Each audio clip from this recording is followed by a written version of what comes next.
AutoCAD সিরিজের প্রথম ভিডিওতে আপনাদের সবাইকে স্বাগতম। তো এই সিরিজটি কন্টিনিউ করার জন্য আমি ব্যবহার করব অটোক্যাড 2025 ভার্সনটি। আপনারা যারা পুরান ভার্সনটি ব্যবহার করতেছেন অর্থাৎ অটোক্যাড 2021, 22, 23 অথবা 24 ভার্সনটি ব্যবহার করতেছেন তারাও কিন্তু এই সিরিজটি কন্টিনিউ করতে পারবেন। এর কারণ হচ্ছে 2021 থেকে 25 পর্যন্ত যতগুলো ভার্সন আছে এগুলোর ইন্টারফেস কিন্তু একদম সেম, শুধু কিছু কিছু নতুন ফিচার বাড়তি এসেছে আপডেটেড ভার্সনগুলোতে, বাট ওগুলো আমরা এই কোর্সে ব্যবহার করব না। তো আপনাদের যে ভার্সনই হোক না কেন 2021 থেকে 25 পর্যন্ত আপনারা চাইলে এই কোর্সটি কন্টিনিউ করতে পারেন। তো যেহেতু আমার কাছে অটোক্যাডের 2025 ভার্সনটি আছে তাই আমি এটি ব্যবহার করব। আর আশা করি আপনারা এটার লাইসেন্স অলরেডি পারচেস করে নিয়েছেন, আর যদি পারচেস করতে না পারেন তাহলে এটা ফ্রিতে কীভাবে ব্যবহার করতে হয় আশা করি তাও আপনারা জানেন। বাট তাও যদি আপনাদের কোনো সমস্যা হয় তাহলে আমাদের টেলিগ্রাম চ্যানেলে জয়েন হয়ে যেতে পারেন, সেখানে সমস্ত প্রসেস বলা হয়েছে যে কিভাবে এটা আপনারা ব্যবহার করতে পারবেন। ওকে, সো এটা হচ্ছে আমাদের অ্যাপ ওপেন করার পর প্রথম ইন্টারফেস, এবং এইখানে এই যে প্যানেলটা, এই প্যানেলে আমরা যে প্রজেক্টগুলো বানাবো সেই প্রজেক্টগুলো এখানে দেখতে পাবো। সো এখানে আমি আগে থেকে একটা প্রজেক্ট বানিয়ে রেখেছি, সেই প্রজেক্টটাই এখানে দেখাচ্ছে। বাট আপনারা যখন প্রথমবার অ্যাপটি ওপেন করবেন তখন কিন্তু এখানে ব্ল্যাঙ্ক থাকতে পারে অথবা কয়েকটা ডেমো প্রজেক্ট থাকতে পারে। যাই হোক না কেন, আমার ক্ষেত্রে ব্ল্যাঙ্ক ছিল যখন আমি প্রথমবার ওপেন করেছিলাম, আর আমি একটা প্রজেক্ট আগে ক্রিয়েট করেছি তাই ওইটা এখানে শো করতেছে। ওকে, সো এখন কথা হচ্ছে আমরা এখানে দুইটা বাটন দেখতে পাচ্ছি, একটা হচ্ছে ওপেন এবং আরেকটা নিউ। সো ওপেন বাটনের কাজ হচ্ছে আমরা যখন আগে থেকে একটা প্রজেক্ট ক্রিয়েট করব সেই প্রজেক্ট ফাইলটা ওপেন করার জন্য আমরা এই ওপেন বাটনের উপর ক্লিক করে সেই ফাইলটা সিলেক্ট করে ওপেন করতে পারবো। বাট যেহেতু আমরা নতুন প্রথমবার অ্যাপটা ব্যবহার করতেছি তো আমাদের কাছে এখনও কোনো প্রজেক্ট ফাইল নেই যেটা আমরা ওপেন করতে পারবো। তো আমাদের কি করতে হবে, একটা নতুন প্রজেক্ট ফাইল ক্রিয়েট করতে হবে। তো নতুন প্রজেক্ট ফাইল ক্রিয়েট করার জন্য এখানে একটা বাটন আছে নিউ নামে। তো আমি যদি সিম্পলি নিউ বাটনের উপরে ক্লিক করে দিই তাহলে দেখবেন আমাদের ইন্টারফেসটা চেঞ্জ হয়ে গেছে এবং ভয়ঙ্কর একটা ইন্টারফেস চলে আসছে। ভয়ঙ্কর বলার কারণ হচ্ছে আমিও যখন প্রথমবার এই ইন্টারফেসটা দেখেছিলাম আমারও অনেক কনফিউশন হয়েছিল আর অনেক ভয় লেগেছিল বলতে গেলে, কারণ এত ফাংশনস এত কিছু দেখে আমি সত্যিই মনে করেছিলাম হয়তো এটা অনেক হার্ড কিছু হবে। বাট আমি আপনাদেরকে কথা দিচ্ছি আপনারা যখন শিখতে শুরু করবেন এই ইন্টারফেসটার সাথে আপনারা অনেক বেশি পরিচিত হয়ে যাবেন এবং অনেক ভালোবাসতে শুরু করবেন, আর যে কোনো ড্রয়িং অনেক ইজিলি তৈরি করতে পারবেন। বাট দেখতে যতটাই কঠিন মনে হোক না কেন আশা করি আপনারা 80-20 রুলস সম্পর্কে জানেন, অর্থাৎ 80% of exam questions come from 20% of the syllabus. এখন এই কথাটা যেমন পড়ালেখার ক্ষেত্রে সত্যি, ঠিক তেমনি এই কথাটা নতুন কোনো স্কিল অথবা নতুন কোনো সফটওয়্যার শেখার ক্ষেত্রেও সত্যি। অর্থাৎ এই যে আমরা অটোক্যাড শিখবো, এই অটোক্যাডের মাত্র 20% টুলস ব্যবহার করেই আমরা 80% কাজ কমপ্লিট করতে পারবো। আর এই সিরিজে আমরা সেই 20% টুলসের উপরেই দক্ষতা অর্জন করব। তো আমি যেহেতু ইন্ট্রোতে আগেই বলেছি যে বোরিং কোনো জিনিস এই ভিডিওতে দেখানো হবে না বা এই কোর্সে থাকবে না, সেহেতু আমরা ইন্টারেস্টিং প্রজেক্টের মাধ্যমে শেখা শুরু করব। এবং এই ভিডিওতেই কিছুক্ষণ পরেই আপনারা একটা প্রজেক্ট কমপ্লিট করা দেখতে পাবেন, যেখানে সেই প্রজেক্টটা কমপ্লিট করতে যে টুলসগুলো ব্যবহার করা হবে সেই টুলসগুলো সম্পর্কে জানতে পারবে। বাট এখানে একটা কথা আছে, সেটা হচ্ছে যেহেতু আমরা এই ইন্টারফেসের সাথে একদমই নতুন, আগে কখনো কাজ করিনি, সেহেতু আমাদের একদম সামান্য একটু বিষয় জেনে নিতে হবে যাতে আমাদের কাজ করতে সুবিধা হয়। তো এখানে আপনারা যে গ্রাফের মতো অংশটা দেখতে পাচ্ছেন এই জিনিসটাকে বলা হয় ভিউ পোর্ট। অর্থাৎ আমরা যে ড্রয়িংগুলো করব এই গ্রাফ পেপারের উপরেই ড্রয়িংগুলোকে করব, বা এই ভিউ পোর্টের উপরেই আমাদের যে ড্রয়িংগুলো সেই ড্রয়িংগুলোকে করব। এখন এই ড্রয়িং করতে গেলে আমাদের কয়েকটা বিষয় জানতে হবে। এটা হচ্ছে আমরা একটা ড্রয়িং কিভাবে তৈরি করতে পারি। মানে আমি এখানে ড্রয়িং বলতে ইঞ্জিনিয়ারিং ড্রয়িং কথা বলছি, অথবা আমরা যে ছোটোবেলায় জ্যামিতিক ক্ষেত্রের যে ড্রয়িংগুলো বলছি সেগুলোর কথা বলছি। তো এই ধরনের ড্রয়িংগুলোর দুইটা মৌলিক উপাদান থাকে, মাত্র দুইটা মৌলিক উপাদান দিয়েই আমরা যে কোনো ধরনের ড্রয়িং তৈরি করতে পারি। এখন আপনারা কি জানেন সেই মৌলিক জিনিস দুইটা কি, বা সেই মৌলিক উপাদান দুইটা কি? জানলে একটু বলার চেষ্টা করুন। তো সেই মৌলিক জিনিস দুইটা হচ্ছে, একটা হচ্ছে রেখা এবং আরেকটা হচ্ছে বৃত্ত। এই দুইটা মৌলিক জিনিস, এবং এই দুইটা মৌলিক জিনিস দিয়েই আমরা যে কোনো ড্রয়িং তৈরি করতে পারি। এখন আপনাদের মনে অনেকেরই প্রশ্ন আসবে যে তাহলে আমরা যে ছোটোবেলায় ত্রিভুজ সম্পর্কে শিখেছি অথবা চতুর্ভুজ সম্পর্কে শিখেছি সেগুলো কোথায় যাবে? এখন এখানে একটা কথা আছে, সেটা হচ্ছে এই যে আমরা যে রেখাটা এঁকেছি এই রেখা দিয়েই কিন্তু আমরা এই ত্রিভুজটা তৈরি করতে পারি। আবার এই রেখাই, চারটা রেখা নিয়ে আমরা একটা চতুর্ভুজ তৈরি করতে পারি। অর্থাৎ এই ত্রিভুজ এবং চতুর্ভুজ কিন্তু মৌলিক উপাদানের মধ্যে পড়ে না, আমরা কিন্তু রেখা ব্যবহার করেই এই ত্রিভুজ এবং চতুর্ভুজ দুটোই তৈরি করতে পারি। আবার দেখেন বৃত্ত, আমরা কিন্তু রেখা দিয়ে বৃত্ত তৈরি করতে পারি না। হ্যাঁ, এটা বলা যায় ডিফারেন্সিয়েশনের ক্ষেত্রে বলা যায় যে অনেক ক্ষুদ্র ক্ষুদ্র রেখা নিয়ে একটা বৃত্ত তৈরি হয়, বাট আমরা তো এখন ক্যালকুলাস শিখতেছি না, আমরা শিখতেছি ড্রয়িং। তো আমরা ড্রয়িংয়ের ভাষায় কথা বলবো। তো আমরা এই জিনিসটা জানলাম যে লাইন এবং বৃত্ত এই দুইটা দিয়েই আমরা ইঞ্জিনিয়ারিংয়ের যত ড্রয়িং আছে সবগুলো ড্রয়িং তৈরি করতে পারবো। সো আমি এখান থেকে এগুলো সব রিমুভ করে দিচ্ছি। ওকে, তো এখানে দেখেন আমাদের কয়েকটা অপশন অলরেডি দিয়ে রাখছে বা কয়েকটা টুলস দিয়ে রাখছে, সেটা হচ্ছে লাইন, তারপরে পলিলাইন, সার্কেল এবং আর্ক। এখন কথা হচ্ছে লাইন সম্পর্কে আমরা মাত্র পরিচিত হলাম, মানে আমি যে রেখার কথা বললাম সেটাই হচ্ছে এখানে লাইন। এবং পলিলাইনটা সম্পর্কে আমরা পরে বুঝবো, পরে যখন আমরা অন্যান্য কমপ্লেক্স ড্রয়িং করব তখন আমরা বুঝবো।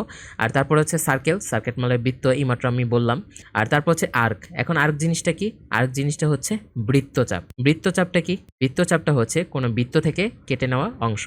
তো ধরুন আমি এখানে একটা বৃত্ত আঁকলাম, ঠিক আছে? তো এই বৃত্তটা থেকে ধরুন আমি এই থেকে এই অংশটা কেটে নিব, এই থেকে এই অংশটা কেটে নিব। তো এই অংশটা দেখতে কীরকম হবে? এই অংশটা দেখতে এরকম হবে না? আমি এই বৃত্ত থেকে এই অংশটুকু কেটে নিছি, তো এটা দেখতে এরকম হবে। তো এই জিনিসটাকে আমরা বলবো বৃত্তচাপ, বা যাকে ইংরেজিতে বলে আর্ক। তো এখানে যেটা আমাদের আছে এটা অ্যাকচুয়ালি আর্কটা হচ্ছে বৃত্তের একটা কাটা অংশ বা বৃত্তচাপ। তো এতটুকু বুঝলাম। ওকে, এখন যদি আমি লাইনের উপরে ক্লিক করি বা লাইন অপশনটার উপরে ক্লিক করি, তাহলে দেখবেন যে আমার এখানে ক্রস একটা চেঞ্জ হয়ে গেছে, আর এটার পাশে একটা টুল টিপ চলে আসছে। এটাকে বলে ডাইনামিক ইনপুট টুল টিপ। এখন এই টুল টিপে আমরা আমাদের পয়েন্টটা স্পেসিফাই করতে পারি। যেমন দেখেন, আমি যদি এখান থেকে কার্সরটা মুভ করি, আমাদের এই ভ্যালুগুলো কিন্তু চেঞ্জ হচ্ছে। তো আমরা ফার্স্ট যে পয়েন্টটা সেটা যে কোনো জায়গায় নিয়ে নিতে পারি। বাই দ্য ওয়ে, এই টুল টিপটা বা ডাইনামিক ইনপুট টুল টিপ, এটাকে কিন্তু আপনারা F12 প্রেস করে এনেবল এবং ডিসেবল করতে পারেন। আরেকটা কথা, আমি কিন্তু এখানে কি স্ট্রোক অন করে রেখেছি, অর্থাৎ আমি কোন কিগুলো প্রেস করবো সেটা কিন্তু আপনারা সহজে দেখতে পাবেন, যাতে আপনাদের জন্য সুবিধা হয়। আমি যদি আবার F12 প্রেস করি তাহলে এটা চলে আসবে, আবার F12 প্রেস করলে এটা চলে যাবে। তো এটা অনেক সময় ড্রয়িংয়ের ক্ষেত্রে আমাদের অনেক কাজে লাগে, যখন আমরা কোনো একটা ভ্যালু ফার্স্ট এন্ট্রি করতে চাই, মানে অনেক তাড়াতাড়ি এন্ট্রি করতে চাই, তখন এটা কাজে লাগে। আচ্ছা, তো আমি যে কোনো জায়গায় একটা ক্লিক করে দিলাম, তো দেখেন ওই জায়গা থেকে একটা লাইন আঁকা শুরু হয়ে গেছে। এখন আমি কার্সরটা যত দূরে নিব, এই লাইনটাও ততটুকু লম্বা হবে, এবং কার্সটা যেদিকে মুভ করবো না কেন, কার্সরটা যেদিকে মুভ করি না কেন, সেদিকে কিন্তু আমাদের লাইনটা ড্র হবে, বা সেই অ্যাঙ্গেলে লাইনটা ড্র হবে। ওকে, সো আমি সিম্পল একটা সোজা লাইন ড্র করি। তো এখানে একটা কথা আছে, আমরা কিন্তু এই যে এভাবে করে সোজা লাইন আসলে ড্র করতে পারি না, মানে একটু বেকাতেরা হয়ে যায়। সো এটা ফিক্স করার জন্য আমাদের একটা জিনিস আছে, সেটা হচ্ছে অপশনটার নাম হচ্ছে পোলার ট্র্যাকিং। সো আমরা যদি পোলার ট্র্যাকিংটা অন করে নিই, তাহলে দেখবেন যে এটা কিন্তু আমাদের এই যে স্ন্যাপ হয়ে গেল, দেখছেন? আমি যখনই এখানে 0 ডিগ্রির কাছাকাছি নিয়ে আসলাম, বা ফ্ল্যাট লাইনের কাছাকাছি নিয়ে আসলাম, অথবা এক্স অক্ষের কাছাকাছি নিয়ে আসলাম, তখন কিন্তু এটা কিন্তু স্ন্যাপ হয়ে গেল, ঠিক আছে? তো আমি যদি একটু 19-20 হয়েও যায়, মানে আমার পজিশনটা যদি আমার ক্রস এয়ারের পজিশনটা যদি একটু 19-20 হয়েও যায়, তাও কিন্তু আমি সোজা ড্রয়িংটা করতে পারবো। কিসের মাধ্যমে? এই পোলার ট্র্যাকিং টুলসের মাধ্যমে। সো দেখেন, এখন কিন্তু আমি একটা সোজা লাইন ড্র করতে পারবো। তো আমি যদি এখানে ক্লিক করি, তো দেখেন আমার একটা সোজা লাইন ড্র হয়ে গেল। এখন আমি এখানে আরেকটা পয়েন্ট সিলেক্ট করে দিলাম, এখানে আরেকটা ক্লিক করে দিলাম, তো দেখেন আমার কিন্তু একটা ত্রিভুজ তৈরি হয়ে গেছে। এখন যদি আমি এন্টার বাটন প্রেস করি, তাহলে দেখেন এই জিনিসটা চলে গেছে এবং আমাদের একটা ত্রিভুজ তৈরি হয়ে গেছে। এখন মনে করেন আপনি এই ত্রিভুজটাকে একটু জুম করে দেখবেন, তো এটা কিভাবে করবেন? এটার জন্য মাউসের যে স্ক্রল হুইলটা আছে, সেটা আপের দিকে মুভ করবেন, অর্থাৎ উপরের দিকে মুভ করবেন, তাহলে দেখেন এটা কিন্তু জুম হচ্ছে। আবার যদি আমি আপের দিকে মুভ করি, তাহলে দেখেন এটা জুম হতেই যাচ্ছে। আবার যদি নিচে, মানে স্ক্রল হুইলটা নিচের দিকে ঘোরাই, তাহলে দেখেন এটা কিন্তু জুম আউট হচ্ছে। তো আমি যেদিকে রেখে জুম ইন করব সেদিকে জুম ইন হবে, আবার যেদিকে রেখে জুম ইন করব সেই বরাবর জুম আউট করব, সেই বরাবর জুম আউট হবে। যদি আমি এই পয়েন্টে রেখে মাউসের মানে স্ক্রল আপ করি বা হুইল আপ করি, তো সেই ক্ষেত্রে আমাদের এখান থেকে এই পয়েন্ট থেকে জুম ইন হচ্ছে। আবার যদি এই পয়েন্ট থেকে আমি জুম আউট করি, তাহলে এই পয়েন্ট থেকে জুম আউট হবে। এখন কথা হচ্ছে আমি এই এটাকে, মানে গ্রাফটাকে মুভ করব কিভাবে? তো এই গ্রাফ মুভ করার জন্য আমাদের যে মাউসের মিডল বাটনটা আছে, সেই মিডল বাটনে প্রেস করে, সরি এখানে দুইবার প্রেস হয়ে গেছে। ওকে, মিডল বাটনটা প্রেস করে আমরা এভাবে করে নেভিগেট করতে পারবো। দেখেন মিডল বাটনটা যখনই আমি প্রেস করে ধরে রাখছি, সরি আমার মিডল বাটনে একটু সমস্যা হচ্ছে। ওকে, সো মিডল বাটনটা যখনই আমি প্রেস করে ধরে রাখছি, তখনই একটা হাতের মতো চিহ্ন চলে আসছে, এবং আমি এটা এখন যেদিকেই মুভ করব না কেন, সেদিকেই কিন্তু আমার এই ড্রয়িংটা না, অ্যাকচুয়ালি ড্রয়িং মুভ হবে না, আমাদের এই গ্রাফ পেজটা মুভ হবে। তো দেখেন আমাদের গ্রাফ পেজটা কিন্তু মুভ হচ্ছে আমি যখনই এটা মুভ করতে। আচ্ছা, এখন মনে করেন আপনাদের এই চিত্রটা অনেক ছোট হয়ে গেছে, বা আপনি অনেক হারিয়ে গেছেন। তো দেখেন আমি কিন্তু অনেক দূরে চলে আসছি, এখন কিন্তু আমি চাইলেও এটা খুঁজে পাবো না, কোথায় গেছে আমি ভুলে গেছি, বা অনেক জুম আউট হয়ে গেছে। তখন আমরা আমাদের ড্রয়িংটাকে কিভাবে খুঁজে পাবো? খুব সিম্পল, আমরা মাউসের যে স্ক্রল হুইল আছে সেটাতে ডাবল ক্লিক করব, অর্থাৎ মিডল বাটনটাকে ডাবল ক্লিক করব, তো আমাদের যে ড্রয়িংটা সেটা কিন্তু আমাদের স্ক্রিনের সামনে চলে আসবে। তো এইভাবে করে আপনারা নেভিগেট করতে পারেন আমাদের যে গ্রাফ পেজ আছে, সেই গ্রাফ পেজে জুম ইন, জুম আউট, তারপরে প্যান, এই যে নেভিগেট করা, মানে গ্রাফ পেজটাকে যে এদিক ওদিক মুভ মুভ করা এটাকে বলে প্যান। সো আপনারা এটাকে মিডল বাটন ক্লিক করে ধরে তারপরে এটাকে এভাবে করে মুভ করতে পারবেন, তারপরে জুম ইন জুম আউট করতে পারবেন স্ক্রল হুইল দিয়ে। আর তারপরে যদি হারিয়ে ফেলেন তাহলে সেক্ষেত্রে মাউসের যে মিডল বাটন সেটাতে 2বার ক্লিক করে আপনারা সেটাকে আবার খুঁজে পেতে পারেন। ওকে, সো আমরা 4টা অপশন সম্পর্কে এখানে শিখে গেলাম।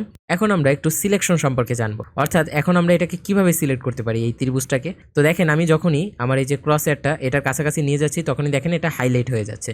সো আমি যদি এখন এটার উপরে ক্লিক করি তাহলে দেখেন এটা কিন্তু হাইলাইট হয়ে গেল। আবার যদি আমি এটার উপরে ক্লিক করি এটাও কিন্তু হাইলাইট হয়ে গেল। আবার যদি এটার উপরে ক্লিক করি তাহলে এটা হাইলাইট হয়ে গেল। তো এভাবে করে কিন্তু আমরা অবজেক্টকে সিলেক্ট করতে পারি। সো এখন আমরা অন্য আরও 2টা সিলেকশন মেথড সম্পর্কে জানবো। তো আরেকটা সিলেকশন মেথড হচ্ছে আমি যদি এই পয়েন্টে এসে ক্লিক করি এবং আমাদের এই ক্রস হেয়ারটাকে নিচের দিকে নামাই, মানে ডান দিকে নিচের দিকে নামাই, তাহলে দেখেন ব্লু কালারের একটা বক্স চলে আসতেছে। তো এটাকে বলে ব্লু সিলেকশন। অ্যান্ড আমি যদি অপোজিট দিকে নেই তাহলে দেখেন অপোজিট দিকে কিন্তু আমাদের গ্রিন সিলেকশন চলে আসতেছে, মানে গ্রিন একটা বক্স চলে আসতেছে যেটাকে বলে গ্রিন সিলেকশন। এখন এই ব্লু সিলেকশন গ্রিন সিলেকশনের কাজটা কি, চলুন আমরা এটা শিখে ফেলি। ব্লু সিলেকশনের কাজটা হচ্ছে আমরা যখন ব্লু সিলেকশনটা অর্থাৎ কোনো একটা বস্তুকে যখন আমরা সিলেক্ট করব তখন সেই বস্তুটা পুরাটা এই ব্লু ফ্রেমের মধ্যে আসতে হবে। যদি না আসে তাহলে সেটা সিলেক্ট হবে না। যেমন দেখেন আমি এই লাইনটা সিলেক্ট করতে চাচ্ছি, এই যে এই লাইনটা আমি সিলেক্ট করতে চাচ্ছি। তো এই লাইনটা আমি কিভাবে সিলেক্ট করতে পারি, এই লাইনটা হয় আমি এভাবে সিলেক্ট করতে পারি অথবা ব্লু লাইন দিয়ে সিলেক্ট করতে পারি। তো ব্লু লাইন দিয়ে সিলেক্ট করতে গেলে আমাদের এই পুরো যে দাগটা আছে বা পুরো যে রেখাটা আছে এই রেখাটা আমাদের ব্লু ফ্রেমের ভিতরে বা ব্লু বক্সের ভিতরে রাখতে হবে। তো আমি উদাহরণস্বরূপ দেখাচ্ছি, আমি এখানে ক্লিক করলাম এবং এখানে এসে যখনই আমার এই দাগটা পুরোটা ব্লু দাগের ভিতরে চলে আসছে বা ব্লু বক্সের ভিতরে চলে আসছে তখনই কিন্তু এটা হাইলাইট হয়ে যাচ্ছে। এর মানে আমি যদি এখন ক্লিক করি তাহলে এই দাগটা সিলেক্ট হয়ে যাবে। আচ্ছা, এখন গ্রিন সিলেকশনের কাজটা কি? গ্রিন সিলেকশনের কাজটা হচ্ছে আমরা যদি কোনো একটা বস্তুকে খুব সামান্য অংশ টাচ করাতে পারি তাহলেই সেটা সিলেক্ট হয়ে যাবে। যেমন আমি আপনাদেরকে দেখাচ্ছি, আমি এখান থেকে ক্লিক করে তারপর আমি যদি বামের দিকে যাই তাহলে কিন্তু গ্রিন সিলেকশন অ্যাক্টিভ হয়ে যাবে। তো দেখেন আমি একদম খুব সামান্য একটু অংশ, এই রেখাটার খুব সামান্য একটু অংশ এই গ্রিন সিলেকশনের ভিতরে যেই টাচ করাচ্ছি বা গ্রিন বক্সের ভিতরে যখন টাচ করাচ্ছি তখনই এটা সিলেক্ট হয়ে যাচ্ছে, দেখছেন?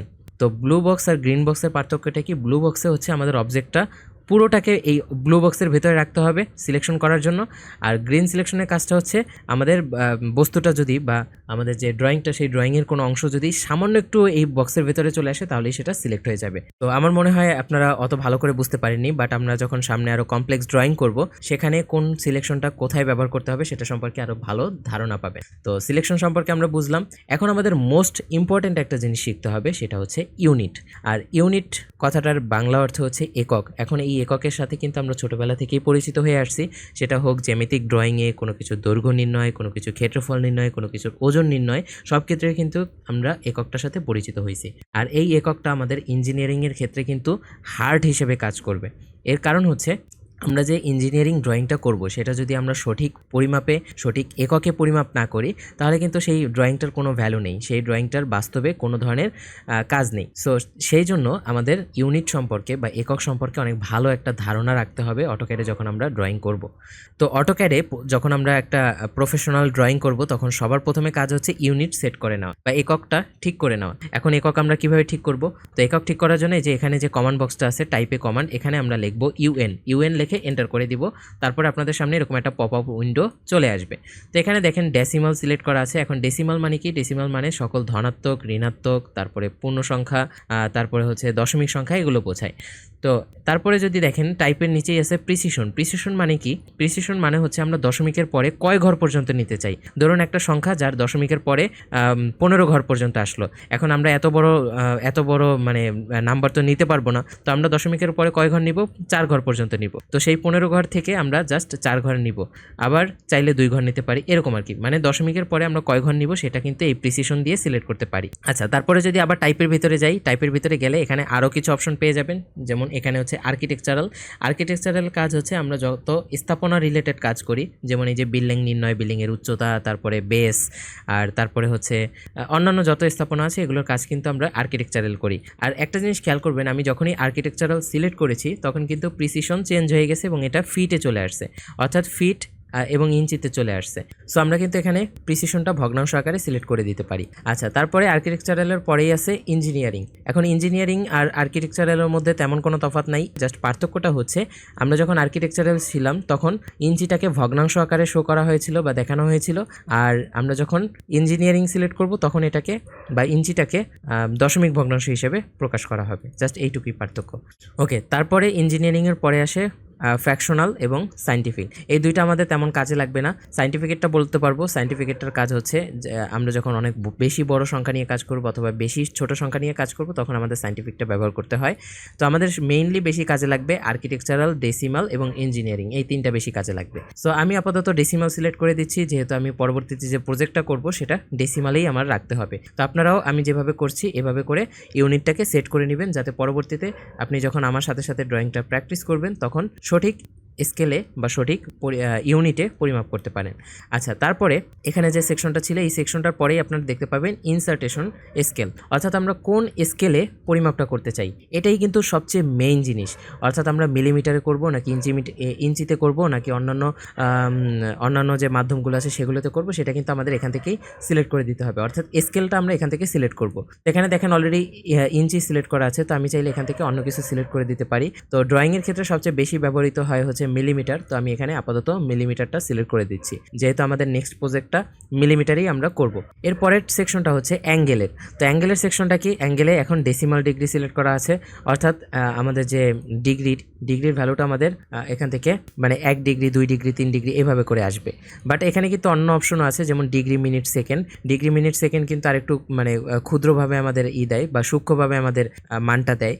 তো আমরা কিন্তু চাইলে সেই ডিগ্রি মিনিট ব্যবহার করতে পারি, অথবা গ্র্যাডিয়েন্টস ব্যবহার করতে পারি, অথবা রেডিয়ানেও পরিমাপ করতে পারি। সো আমাদের এখানেও বেশি ব্যবহার করা হয় ডেসিমাল ডিগ্রিটা, এবং এখানে প্রিসিশন 0 দেওয়া আছে, বাট আমরা চাইলে এটাকে 0.0 করতে পারি, অর্থাৎ এক ঘর দশমিকের পরে এক ঘর সংখ্যা বাড়িয়েও এটাকে শো করতে পারি, কোনো সমস্যা নেই। ওকে, সো এতটুকু হলো। সো আমি এখানে প্রিসিশনটা 0ই রাখছি, আপনারাও 0ই রাখতে পারেন, সমস্যা নেই। আচ্ছা, এখানে আরেকটা অপশন আছে, সেটা হচ্ছে ক্লকওয়াইজ। তো আমি যখন এটা এনাবেল করব তখন আমাদের যে ডিগ্রিটা সেই ডিগ্রিটা ঘড়ির কাঁটার দিকে ঘুরবে, আর যখন আমি এটাকে ডিজেবল রাখবো তখন ঘড়ির কাঁটার বিপরীত দিকে ঘুরবে। নর্মালি আমরা যত ড্রয়িং শিখেছি বা কোঅর্ডিনেট শিখেছি সেই কোঅর্ডিনেটের হিসেবে আমাদের যে ডিগ্রিটা সবসময় ঘড়ির কাঁটার বিপরীত দিকে ঘুরে, বাট আমরা যদি ক্লকওয়াইজ সিলেক্ট করি তাহলে সেটা ঘড়ির কাঁটার দিকে ঘুরবে। জাস্ট এইটুকু। এখন আমরা কি করবো, এখান থেকে ওকে সিলেক্ট করে নিব। জাস্ট এইটুকু খেয়াল রাখেন, আমরা এখানে ডেসিমালে রেখেছি টাইপের ভিতরে, এবং ইনসার্টেশন স্কেলটা মিলিমিটারে রেখেছি। সো আমি এখানে থেকে ওকে করে দিই। ওকে, সো আমাদের এখানে ইউনিট সেট হয়ে গেল। কিসে সেট হলো? মিলিমিটারে সেট হয়ে গেল। অর্থাৎ আমরা এখন যত ড্রয়িং করব সেগুলো আমরা মিলিমিটারে পরিমাপ করতে পারবো। সো এতটুকু ক্লিয়ার। এখন আমি এটাকে পুরোটাকে সিলেক্ট করে ডিলিট করে দিচ্ছি। এখন আপনাদেরকে প্রিসাইজ একটা দাগ টানা দেখাবো, অর্থাৎ আপনারা কিভাবে একটা পরিমাপ করে একটা লাইন টানতে পারেন। সো আমি এখান থেকে আবার সেই লাইনের যে টুলটা সেটা সিলেক্ট করে নিলাম, এখানে ক্লিক করলাম, ফার্স্ট পয়েন্টটা সিলেক্ট করলাম। এখন আমাদের একটা সোজা দাগ টানতে হবে। আচ্ছা, এখন এখানে আরেকটা জিনিস আপনাদেরকে দেখাই, সেটা হচ্ছে আমি যখনই এটাকে এক্স অক্ষের সাথে নিয়ে যাচ্ছি তখনই দেখেন এটা স্ন্যাপ হয়ে যাচ্ছে। দেখছেন, এটা কিন্তু অটোমেটিক সোজাসুজিভাবে এক্স অক্ষের সাথে স্ন্যাপ হয়ে যাচ্ছে।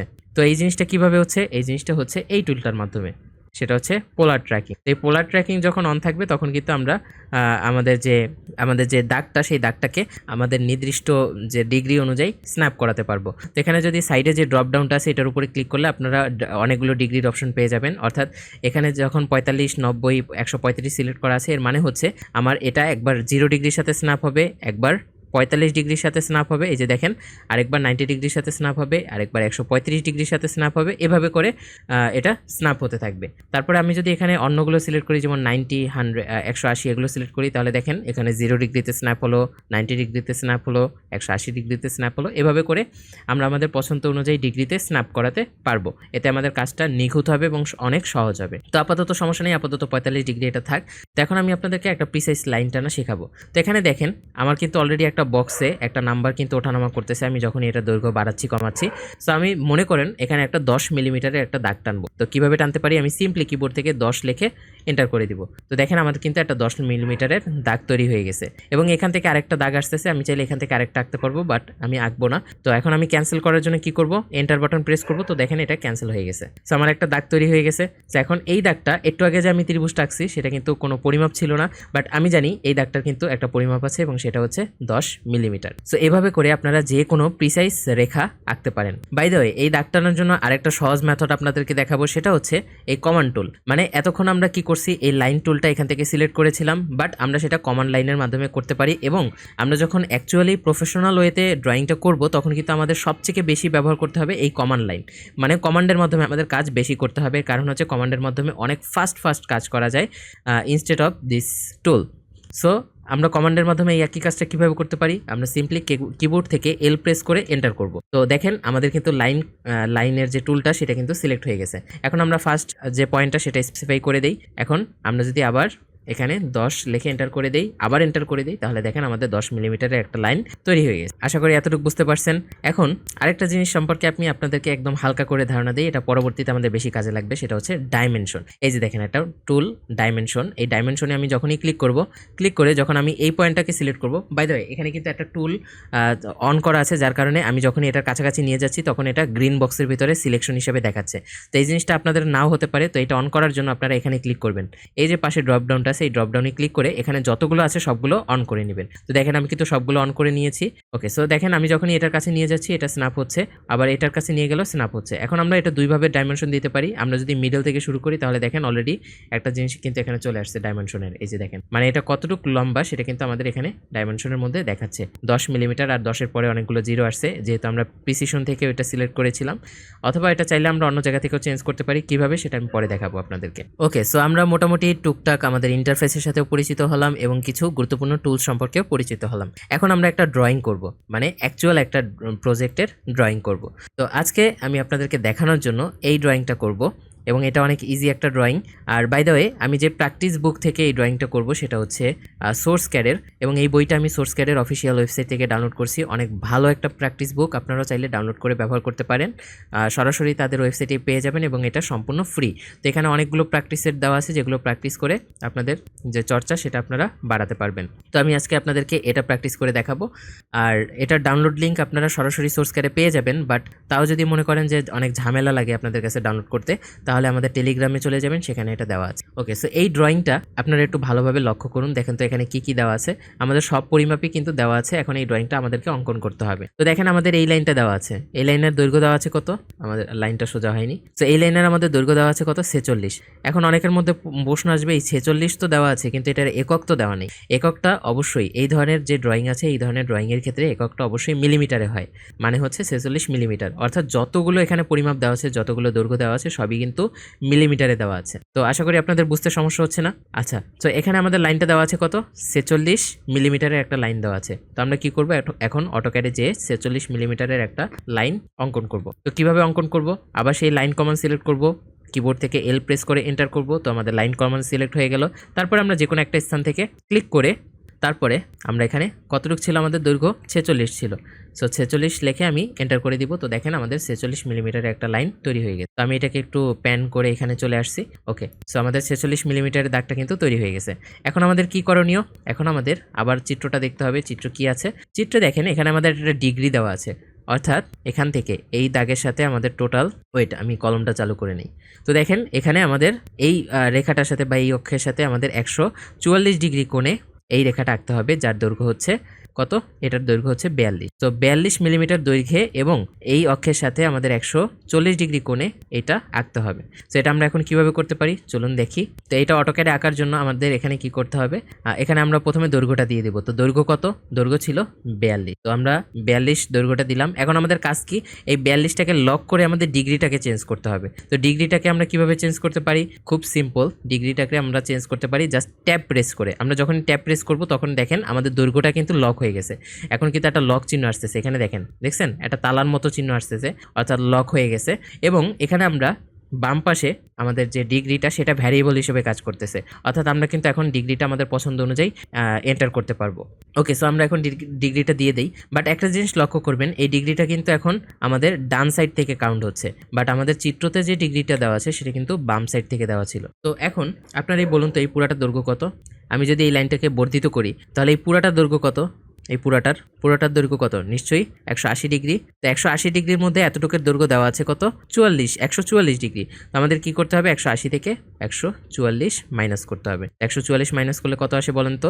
আমাদের এখানে রেজাল্ট আসে 34। অর্থাৎ আমাদের এতটুকুর ভ্যালু কত হবে? এতটুকুর দৈর্ঘ্য হবে 34। তো আমরা এখানে কত লিখবো বলেন তো? এখানে আমরা এই জায়গাতে আমরা লিখবো 36। তো আমি এখানে 36 লিখে এন্টার করে দিচ্ছি। এন্টার করে দিলাম। এখন আমাদের কি করতে হবে? এখান থেকে আরেকটা রেখা উপরের দিকে ড্রয়িং করতে হবে, অঙ্কন করতে হবে। তো সেটা আমরা কিভাবে করব সেটা আমরা এখান থেকে দেখে নেব। চিত্র মাপ দেওয়া আছে 20 মিলিমিটার। তো আমি এখানে কি করব? 20 লিখে প্রথমে আমরা লাইনটাকে সোজা করে রাখবো, এভাবে করে সোজা রাখবো। খেয়াল রাখতে হবে যাতে এটা স্ন্যাপ হয়ে যায়, মানে 90 ডিগ্রিতে স্ন্যাপ হয়ে যায়। তারপরে আমরা এখান থেকে কত লিখবো? যেহেতু 20 ছিল তো 20 মিলিমিটার লিখবো, লিখে সো আমরা এখানে 20 লিখবো, 20 লিখে এন্টার করে দিব। করে দিয়েছি।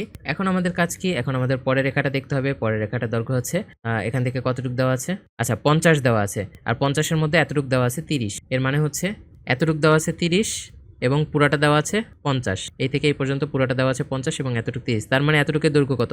অবশ্যই 20 হবে। তো এতটুকুর দৈর্ঘ্য হচ্ছে 20। সো আমি আবার এটাকে ক্লিন করে দিচ্ছি। ওকে, সো এতটুকু দৈর্ঘ্য হচ্ছে 20। আমরা এখানে কতটুকু নিব? 20 নিব। 20 নিয়ে এন্টার করে দিব।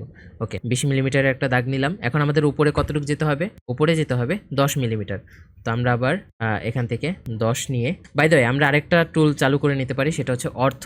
এখানে দেখেন আমি যদি এটার উপরে হভার করি তাহলে দেখেন অর্থ মোড নামে একটা বাটন আছে। তো অর্থ মোডের কাজটা কি? অর্থ মোডের কাজটা হচ্ছে 90 ডিগ্রিতে স্ন্যাপ করে দেওয়া। দেখেন আমি এখন যেদিকে মুভ করি না কেন 90 ডিগ্রিতে স্ন্যাপ করে দিবে, অন্য কোনো কোণ আমাদের তৈরি করবে না। ওকে, সো এখন দেখেন আমাদের এখানে কতটুকু দিতে হবে। এটা হচ্ছে যখন আমরা 90 ডিগ্রি নিয়ে বেশি কাজ করব তখন সবচেয়ে সুবিধাজনক হবে। তো আমরা এখন এখানে 10 মিলিমিটার লিখে এন্টার করে দিলাম। এখন আমাদের কতটুকু যেতে হবে? এখন আমাদের এইদিকে 20 মিলিমিটার যেতে হবে। তো আমি এদিকে নিব, সরি 20 না 30 মিলিমিটার যেতে হবে। তো আমি এখানে 30 লিখে এন্টার করে দিলাম। তারপরে আমাদের এখান থেকে নিচে যেতে হবে কত মিলিমিটার? 18 মিলিমিটার। তো আমি এখানে নিচে এসে 18 লিখে এন্টার করে দিই। 18 মিলিমিটার নিলাম। এখন আমাদের এদিকে কতটুকু যেতে হবে? 44 মিলিমিটার। 44 লিখে এন্টার করে দিলাম, 44 মিলিমিটার। তারপর আমাদের নিচের দিকে কতটুকু নামতে হবে? 18.34। তো আমি এখানে 18.34 লিখে এন্টার করে দিলাম। এখন আমাদের নিচের দিকে কতটুকু আসতে হবে? নিচের দিকে আসতে হবে আচ্ছা এখানে দেখেন একটা জিনিস, এখানে কিন্তু এইটার দৈর্ঘ্যটা আমাদের দেওয়া নেই। এই যে দাগটা, এই দাগটার দৈর্ঘ্যটা কিন্তু আমাদের দেওয়া নেই। তো এটার দৈর্ঘ্যটা আমরা কি করব? কিভাবে বের করতে পারি? আমাদের এই দৈর্ঘ্যটা বের করার দরকারই নেই। আমরা কি করব? আমরা এখান থেকে আগে দাগটা টেনে নিব। এখান থেকে এই যে দাগটা, যেহেতু এটার আমাদের মাপ দেওয়া আছে, তো আমরা এই দাগটা আগে এখান থেকে টেনে নিব।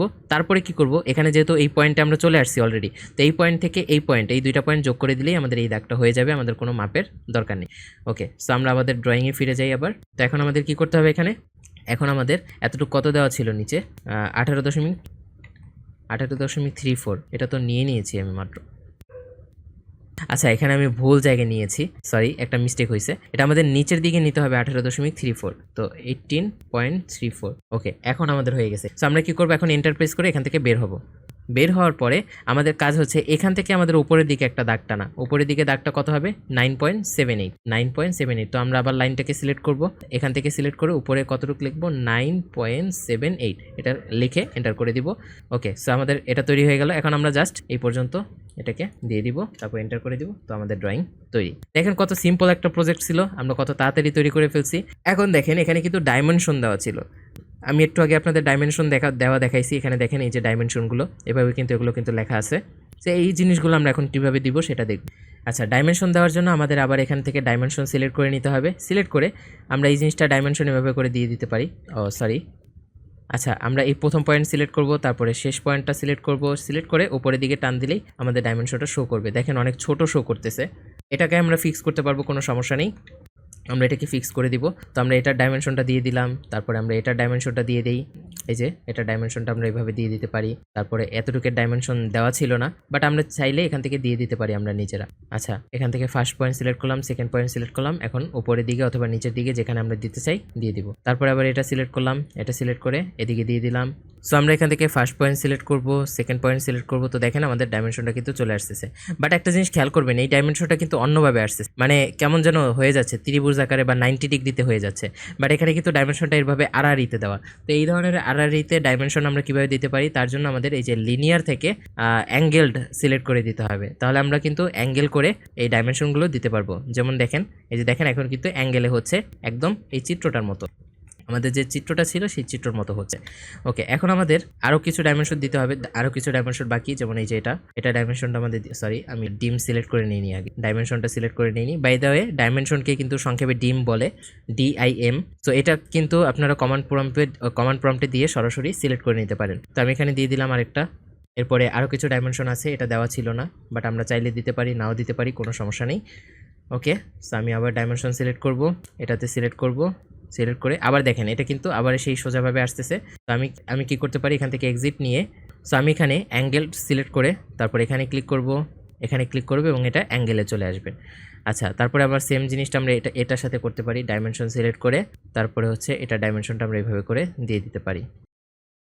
ওকে, সো সব ডাইমেনশন দেওয়া শেষ, এখানে শুধু একটা কোণের যে ডাইমেনশনটা সেটা দেওয়া বাকি, তো সেটা আমরা দিতে পারি এখানে ড্রপডাউনে ক্লিক করে, তারপরে এখানে যে অ্যাঙ্গুলার দেওয়া আছে সেই অ্যাঙ্গুলারটা সিলেক্ট করে তারপর আমরা এই দুইটাকে সিলেক্ট করে দিলেই আমাদের এখানে যে অ্যাঙ্গুলার ভ্যালুটা সেটা চলে আসছে। দেখেন 144 ডিগ্রি দেখাচ্ছে, আমাদের এই চিত্রতেও কিন্তু 144 ডিগ্রি ছিল। তো এখন আমরা এগুলোকে বড় করব কিভাবে, এগুলো তো সাইজে অনেক ছোট ছোট দেখাচ্ছে, দেখতে ভালো লাগছে না। আর তারপরে হচ্ছে এখানে যে প্রিসিশন, এই যে প্রিসিশনের কারণে দেখেন অনেকগুলো ঘর বাড়তি আসতেছে। সো এটাকে আমরা এখন কিভাবে ঠিক করতে পারি, এখানে যে অ্যানোটেশন টুল আছে এটার উপরে সিলেক্ট করে তারপর এখানে দেখেন স্ট্যান্ডার্ড যে মানে অপশনটা আছে, এখানে যে একটা লাইনের মতো, মানে সোজা কথা এর নিচে যে অপশনটা আছে এটার উপরে ক্লিক করে দিবেন, দিলে পরে আপনাদের সামনে এরকম একটা অপশন চলে আসবে। তো এখন দেখেন এখানে আমাদের কি চেঞ্জ করতে হবে, এখানে এসে আমাদের মডিফাইয়ের উপরে ক্লিক করতে হবে, মডিফাইয়ের উপরে ক্লিক করে তারপরে এখান থেকে ফিটের উপরে ক্লিক করতে হবে, তারপর এখানে আমাদের ওভারঅল যে স্কেলটা এটাকে আমরা চেঞ্জ করে দিব। তো এটাকে আমরা চেঞ্জ করে আমরা যদি 5 লিখে তারপর ওকে করি তাহলে দেখেন এটা আমাদের 5 গুণ বড় হয়ে যাবে।